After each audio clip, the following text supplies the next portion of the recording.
বিসমিল্লাহির রহমানির রহিম। প্রিয় দেশবাসী, আসসালামু আলাইকুম। আজকে দুঃখের সাথে বলতে হয়, আমাদের প্রধান উপদেষ্টা নোবেল বিজয় ডক্টর ইউনূস স্যার, আপনাকে ভক্তি শ্রদ্ধা রেখেই কিছু কথা বলতেছি। আমার কথা যদি ভুল হয়ে থাকে ক্ষমার দৃষ্টি দেখবেন। আমার সালামটা আপনি গ্রহণ করেন। আসসালামু আলাইকুম।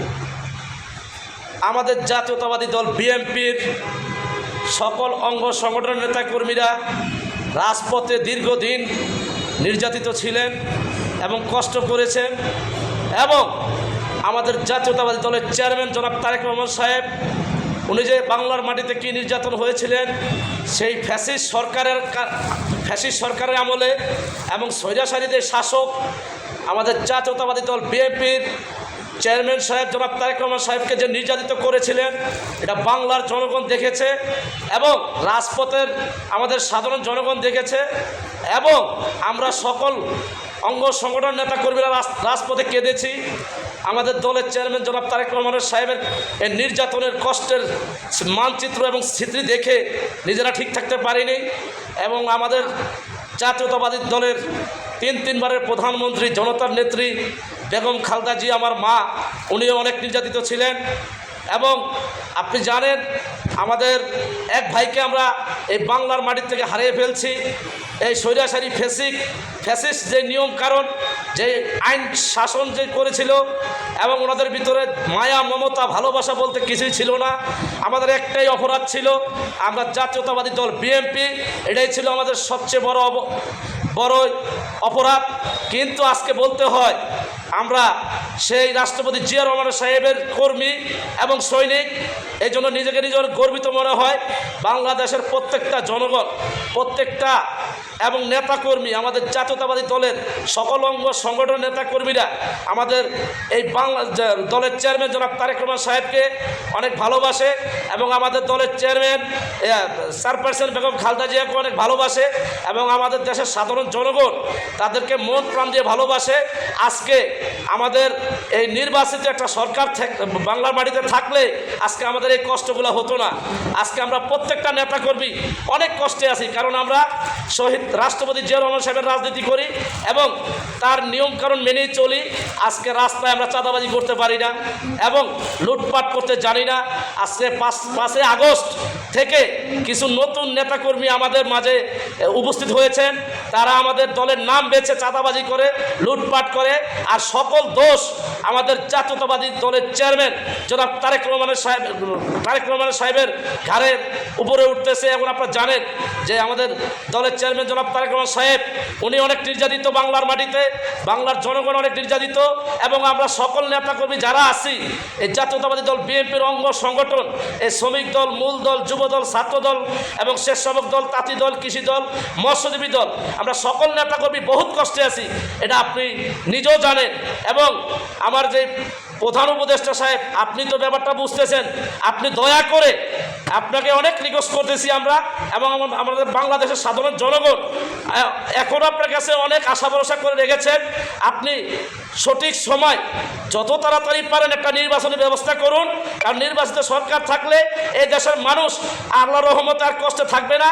এই দেশে কাজ কাম থাকবে, সকলে চলে ফিরে খেতে পারবে এবং সকলে সুন্দর মতো চলতে পারবে। আপনি দয়া করে আমাদের এই জাতীয়তাবাদী দলের নামে যে বদনাম রটাচ্ছে এই দেশের কিছু সুবিধাবাদী লোক, এবং এরা বাইরের দেশ থেকেও এসেছে, আমাদের বাংলাদেশের কিছু সুবিধাবাদী লোক আছে, ওদের সাথে ওরা তাল মিলিয়ে আমাদের জাতীয়তাবাদী দলের বদনাম রটাচ্ছে।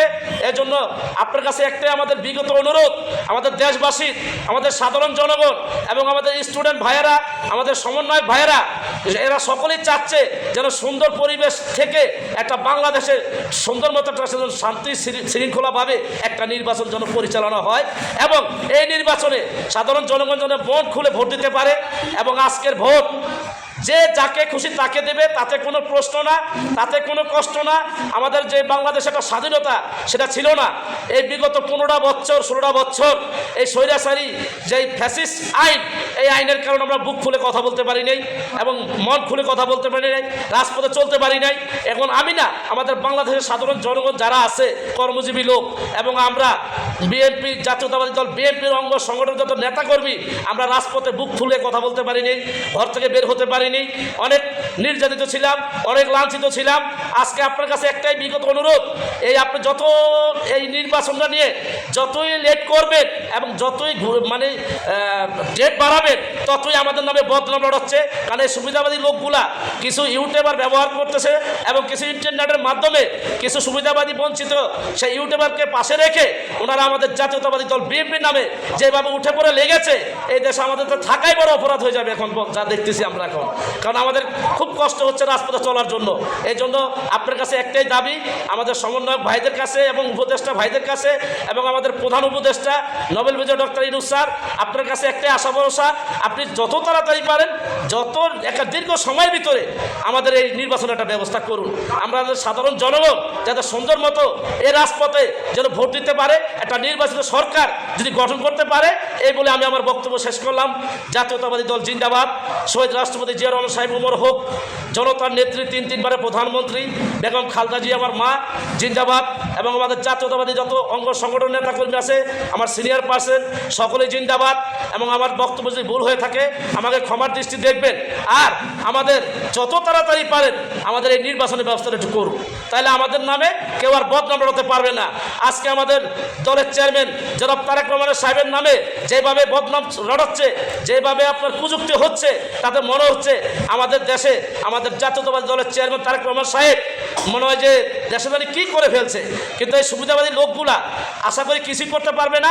বাংলার জনগণ সব রুখে দেবে ইনশাল্লাহ। আপনি একটু কষ্ট হলেও সবাইকে একত্রে করে এবং কাঁধে কাঁধ মিলে একটা সুপরিচিতভাবে শৃঙ্খলাভাবে একটা নির্বাচনের ব্যবস্থা করুন। প্লিজ আপনার কাছে একটাই রিকোয়েস্ট, যত তাড়াতাড়ি পারেন একটা নির্বাচনের ব্যবস্থা করুন।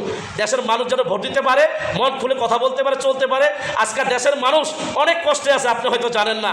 আমরা বিগত 16 বছর কষ্টে ছিলাম, এখনও কষ্টে আছি।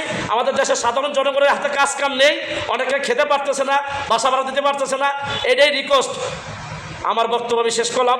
আসসালামু আলাইকুম, আল্লাহ হাফেজ। যদি বক্তব্য ভুল হয়ে থাকে ক্ষমার দৃষ্টি দেখবেন। আল্লাহ হাফেজ।